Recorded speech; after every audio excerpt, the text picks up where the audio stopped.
Okay, so everything starts off with this thing right here. Remember this thing from school? It's called a function, right?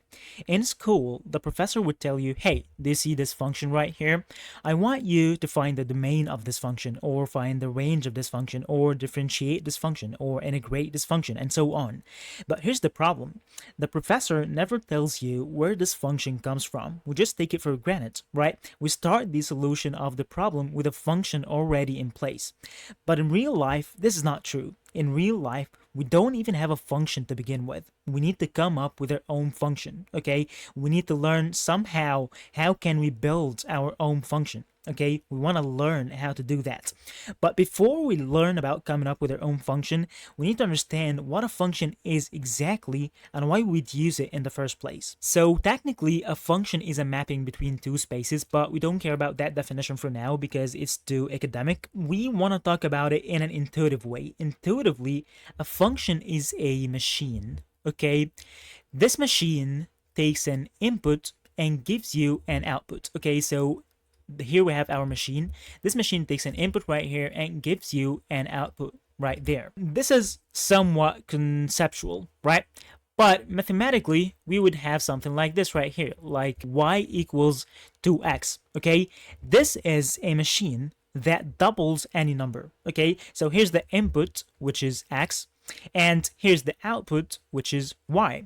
When I give this machine an input of 2, for instance, here, it's going to give me 4, right? When I give this machine an input of 3, for instance, it's going to give me 6, and so on. So a function is just a machine that takes an input and gives you an output. Now, we need to understand that a function consists of mainly two things, okay? The first thing is variables, just like x right here, and y. These are called variables. So x is a variable and y is a variable as well. So this is the first thing that a function consists of, which is variables. Okay, so here we have x as a variable and here we have y as a variable. And we also have something else, which is parameters. Okay, so here 2 is a parameter. Okay, so in any function, ideally, we would have a variable like x, okay, and the number next to the variable is gonna be named a parameter. If you want to have like another example, like if I tell you here we have y equals 5x, and I tell you where are the variables and where are the parameters in this function, you can easily say that here we have x as a variable, and here y is a variable as well, and 5 here is a parameter because it's just next to the variable. Now, okay, we know what a function is, but the question is, why would we care? How could we benefit from our knowledge about functions in real life? Let's see an example. Okay, so let's say that we have a problem. Okay, and this problem is we want to know how much time does it take to arrive to a certain place using my car. Okay, let's say that somehow I've collected some data that looks like this. Okay, so let's say that I drove my car for a couple of days and I came up with this data table. Okay, here we have d and here we have t. Okay, d refers to distance and t refers to time. And let's say that I observed this data. When I drove my car for like 2 kilometers, let's say that this is in kilometers and this is in hours, okay, and the numbers will not make sense, okay, because it's just a trivial example. So let's say that when I drove 2 kilometers, it took me 4 hours. And let's say that when I drove for 3 kilometers, it took me 6 hours. And for like 4 kilometers, it took me 8 hours. Okay, so let's say that I've collected this data. So now the question is, how can we form a function based off of this data? Okay, and what I mean by building a function based off of this data, I mean, how can we find a relationship between d and t, just like the relationship that we had between y and x? Okay, to do that, we gotta start with the data that we have. Okay, and to create the function or the relationship between d and t, we need to look at this data and identify a pattern. Okay, and at a glance, you can see that the pattern is easily multiplying the distance in general by 2, right? So here 2 is multiplied by 2, and then we have 4, and here 3 multiplied by 2, we have 6, then 4, is multiplied by 2 and we have 8. So this is the pattern, right? We easily figured this out. Now we want to form a function based off of this pattern. Okay, so the function is going to be t equals to d, right? Because apparently we multiply the distance by 2 and then we get the time. Now, still the question is, what is the purpose of all that? Okay, what is the purpose of having a function, then identifying a pattern, then forming a function right here? The purpose of this is the thing that we're doing all of this for, which is predictions. Okay, because I collected this data at some random day. Okay, I used my car and I've observed that it took me like when I drove for 2 kilometers it took me 4 hours, and for 3 kilometers it took me 6 hours, and for 4 kilometers it took me 8 hours. Okay, now I want to know how much time it's gonna take when I drive for 5 kilometers and 6 kilometers and 7 and 8 and 12. So what I don't want to do is I don't want to go driving my car for like 5 kilometers and 6 kilometers and 12 kilometers to know how much time it's going to take, right? But using this function, I can do predictions. Okay, how can we do the predictions? Since we have the function, we said that the function is a machine that takes an input and gives you an output. Here, apparently the input is the distance and the output is the time. So the function can serve as a prediction machine. Okay, so let's say that I want to know how much time it's going to take for me if I drive for 5 kilometers. I can use my function and I want to have the output as t, okay, and I can use my function right here and multiply 2 by 5 because here d is the distance, okay, and it's going to give me 10 hours. Okay, so I was able to do a prediction using this function that I formed. Okay, let's say that I want to know how much time it's going to take if I drive for 6 kilometers. We can do 2 by 6 and it's going to be 12. Okay, so here's exactly what happened. I had a problem, okay, which is I wanted to know how much time does it take when I drive for like some certain number of kilometers. And here's what happened. First, I collected some data, which is this data right here. Okay, so I collected this data by driving and I drove for 2 kilometers and I observed that it took me 4 hours and so on. Then I identified a pattern inside this data and the pattern was too easy to observe, okay, and it was just multiplying the distance by 2. Then using this pattern that I identified, I formed this function right here, and then I was doing all of that to form this function in order to do predictions. Then I used my prediction machine to do predictions, so I don't have to have the full table right here to do some predictions, you know, which makes sense. Like I will not drive for like 12 kilometers or 100 kilometers to know how much time it's going to take exactly. But what I can do is that I can find my data and form a function and then do predictions using this function. So here I did that and I multiplied 2 by 5 kilometers and it gave me 10 hours, and I did the same with 6 kilometers and it gave me 12 hours, and I can do the same with like 100 kilometers for instance, and that's the benefits of the function. Okay, this example was too trivial, so we want to double down on this idea of having a data and then identifying a pattern inside this data and then forming a function based off of the pattern that we identified and then doing predictions using this function. So let's double down on that and see another example that touches more on the real world. Okay, so let's say that we have a bank and this bank wants to do credit cards fraud detection, okay, meaning that when they receive a transaction from someone's credit cards, they want to detect if this transaction is likely to be a fraud or not. How will they do that? For instance, let's say that your average transaction is always like 40 bucks, okay, and then a transaction of 2,400 bucks comes in. Most probably this is a fraud, right? Let's say that the transaction is way too distant from your usual location. Most probably this is a fraud, and so on. So we want to build a prediction machine for this bank so that they know when a transaction comes in if it's likely to be a fraud or not. Okay, so let's say that over the years they have collected some data that looks something like that. Okay, first we have the A, which refers to amount, which is the amount of the transaction. Then we have the D, which is the distance between like the transaction and your usual location.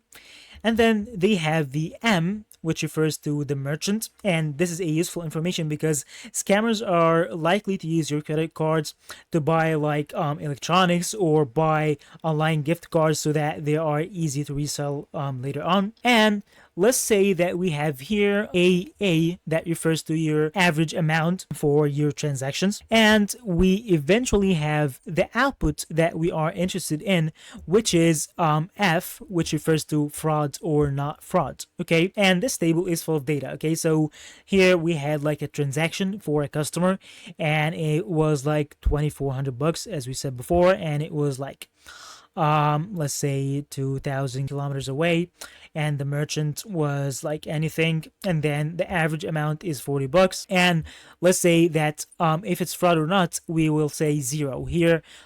We will refer to fraud or not fraud in zeros and ones. Okay, so if it's 0, it means that it's a fraud, and if it's 1, it means that it's not fraud. Okay, and here we have a bunch of other data right here, some data that says, okay, this transaction was like a fraud, this wasn't a fraud, and so on. And the bank have collected this data over the years. And let's say that we want to do some predictions, and we want to have a function that predicts if this transaction is a fraud or not. Since we want to do predictions, we want to do what? We want to do the thing that we just did, which is the typical, right? We want to collect some data first, and here we have the data ready, and then we will identify some patterns inside this data and then form some function based off of like the identification of the pattern inside the data. And then using this function, we can do predictions just like what we did before. Okay, but apparently there is a problem. Okay, first of all, this data is kind of complex, right? Like we cannot identify the pattern inside this data easily, right? Because we have multiple columns right here. We have the A, the D, the M, AA, and we might have like way more data than just these. So the pattern is kind of complex, you know, and also most probably we're going to have a big amount of this data. Like we're not going to have only like 3 or 4 data points like we had before in the time and distance example, but here we might have like 10,000 data points or maybe more. Okay, so apparently there is a problem, right? We cannot do this by ourselves because the relationship between the output, which is the F, and all the inputs is way too complex. So what we need to understand is that the main concept is exactly the same, right? We have some data, we want to identify a pattern inside this data, and then we want to form a function, and then using this function, we want to do predictions. So here the problem is a little bit harder because as we see, we have multiple variables right here, and the relationship between them and the output is kind of complex. And also we have a big amount of data. Okay, and here's the thing, we as humans always suffer when we deal with something in big quantities, you know, because we have a very limited context window. For instance, you cannot hold the full book inside your brain at once, right? Unless you have a disorder or something. So since we cannot deal with big quantities, we hand over the tasks that require dealing with big quantities to the computer. So for instance, we cannot calculate very big numbers. That's why we created the calculator. And when we need to process a big amount of data, we will hand over this task to something that can deal with big amounts of data, which is the computer. Okay, so in order to solve this problem right here, which is our prediction problem, we will use the computer, okay, and we're gonna program the computer, and we're gonna use math as well besides programming to make the computer process this big amount of data and try to find a pattern inside it, and then hopefully create a function that predicts the credit card fraud and solves our problem. So let's see how can we solve this problem right here. Okay, so first of all, when we are dealing with any problem, we start with the givens, right? So the given that we have in this problem is the data, right? We don't have anything except for the data.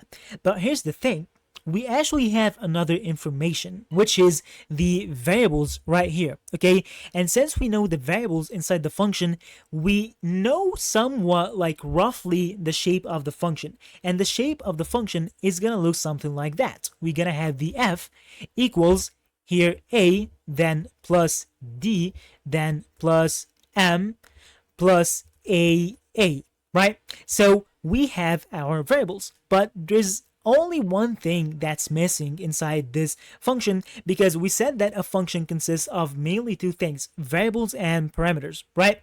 Here we already know the variables because we have, like, it's given in the data, but the only thing that's left here is the parameters, right? So here, next to the A, we know that we're gonna have some kind of number here, right?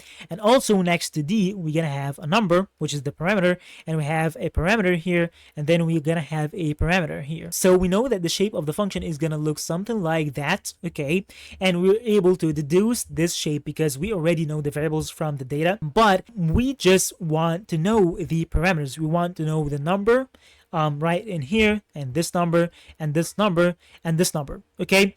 Presumably, if we have some perfect numbers right here that fit this data so well, we will be able to use this function to do our predictions, because we will just add in the A and D and M and AA whenever we have a new transaction and predict if it's a fraud or not. Okay, so we only need to figure out the parameters, and in order to do that, as I said, we want to process this big amount of data right here, and we're gonna use programming and math to do so. So let's see how this is gonna work exactly. So the first thing that we can do is we can basically add in some random numbers in the place of the parameters, okay?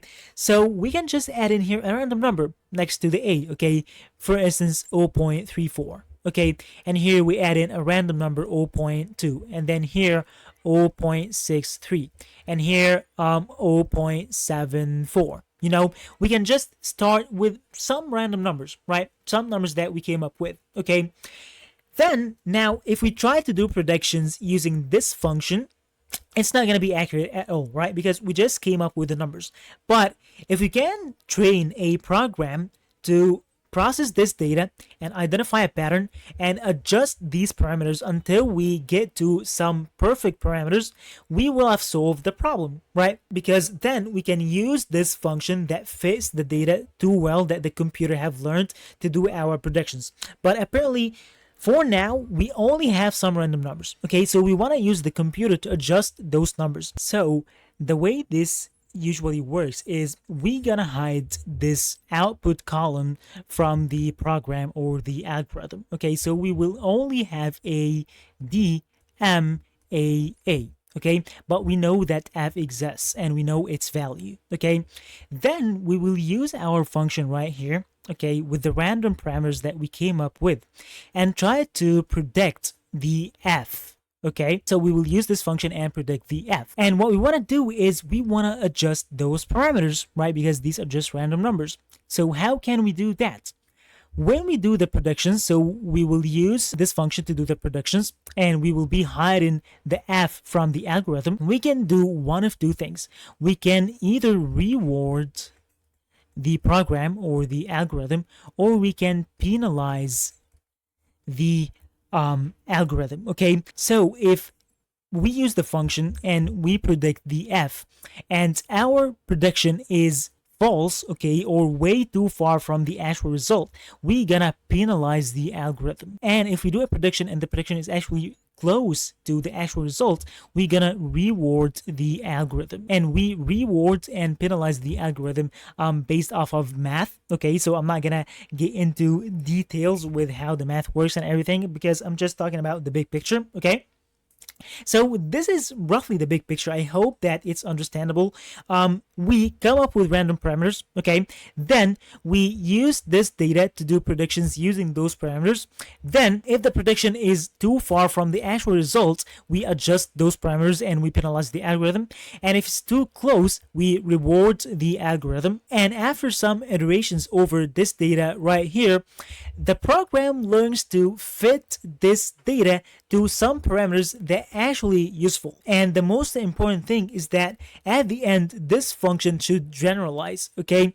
Meaning that, let's say that we have our parameters here, okay? So we came up with some perfect parameters right here that fit this data, okay?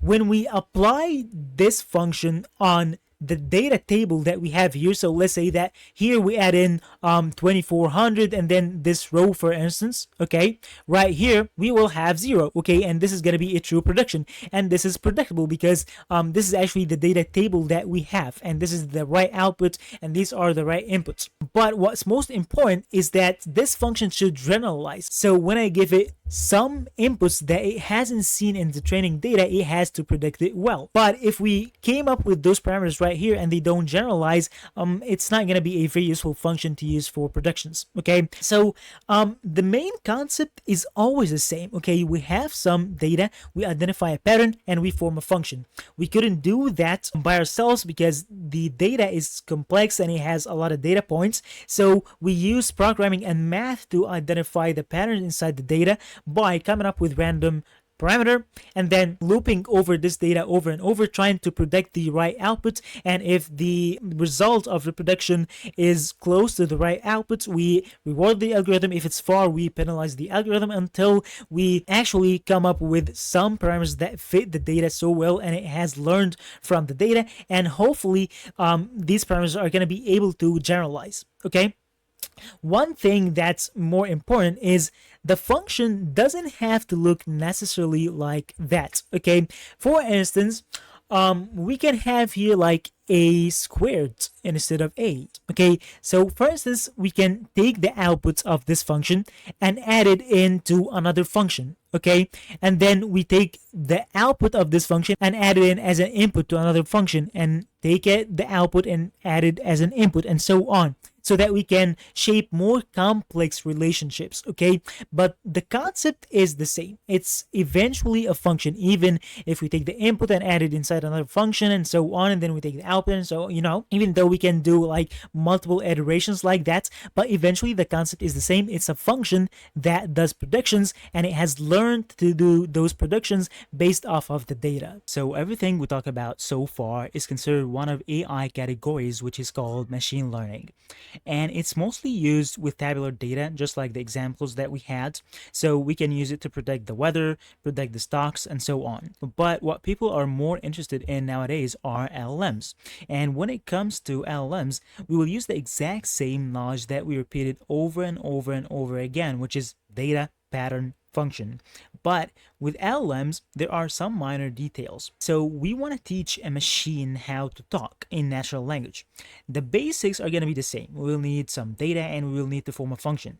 It's just that the shape of the data and the way we form the function is going to be a little bit different. Over the years, researchers were trying to solve this problem, and they kept coming up with solutions, and they kept improving on those solutions over the years.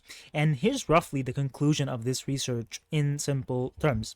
So we will have some data, and we will have a function that predicts something.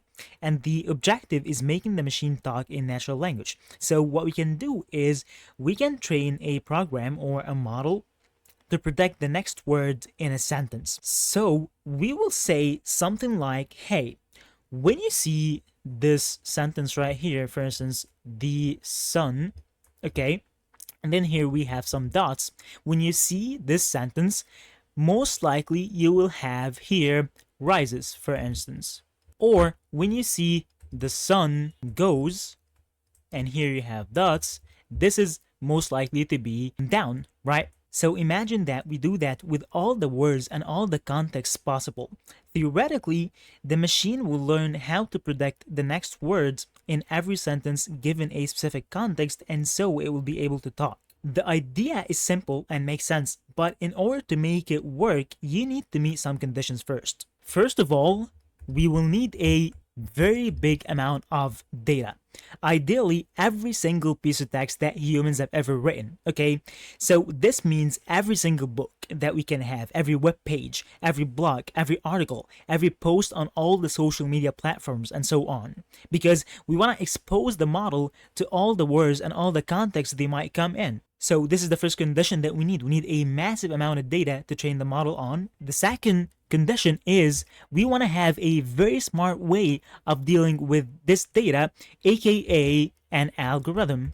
We need to have a very smart algorithm, because when you are trying to solve such a complex problem, you're gonna face tons of problems. First, For instance, we need to translate the text that we have into numbers so that we can model it mathematically. And not only that, we want to translate it into numbers, but we want the machine to have a sense of a semantic meaning for the words so that it's not just predicting the next word blindly, but it knows that the words, for instance, cat and dog are similar in context, just like the words man and woman are. Also, another problem is that sometimes we have a very long sequence of words, like a very long story, for instance. We don't want the model to forget the words and the sentences that we had at the beginning and only remember the sentences at the end. So we want to have a long context window. Also, we want to be able to predict a lot of words in parallel so that the model doesn't take forever to train. Because remember, we have a massive amount of data with billions and trillions of tokens or words. And as we said, over the years, researchers have worked on these problems until we got to a very smart solution, which is the transformers that came out in 2017, and we'll talk about it later on again. So this is generally the main idea. We train a model on predicting the next word in a massive amount of data, then we can have a giant function that predicts the next words. And of course, this function isn't going to be just a normal function like the ones that we saw earlier, but it's going to have billions and trillions of parameters. You're going to realize that everything that you know about them actually makes sense. Like for instance, when you see vibe coded websites at a glance, you can say that they are vibe coded because they use the same type of buttons or they use the same emojis on the cards. That's because for some reason it learned that whenever it has a button, the prediction that makes sense the most is this exact button because it was dominant in the training data. Of course, how LLMs work isn't that trivial, like it's not just predicting the next words. There are more complex details to that, but this is the main concept so that when you talk about them, you at least have the most basic idea of how they work.